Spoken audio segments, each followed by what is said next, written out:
જય હિન્દ ખેડૂત મિત્રો, વિડીયોમાં તમે મેસી 241 ટ્રેક્ટર જોઈ રહ્યા છો. તે વિરમભાઈને વેચવાનું છે. વિડીયોમાં તમે ટ્રેક્ટરની કન્ડિશન જોઈ શકો છો.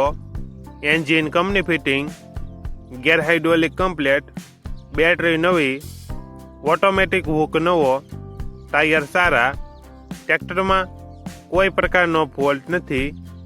વિરમભાઈને ફૂલ જવાબદારી સાથે મેસી 241 ટ્રેક્ટર વેચવાનું છે. મોડલ 2015, 2610 કલાક ફરેલ. ટ્રેક્ટરની કિંમત 3,45,000. કિંમતમાં ફેરફાર કરી આપશે. આ ટ્રેક્ટર તમને ક્યાં જોવા મળશે તેની વાત કરવામાં આવે તો જિલ્લો રાજકોટ, તાલુકો ઉપલેટા અને ગઢાળા ગામે જોવા મળશે. ટ્રેક્ટરના માલિકનો નંબર નીચે આપેલો છે. ત્યાંથી તમે વધુ માહિતી માટે માલિકનો કોન્ટેક્ટ કરી શકો છો.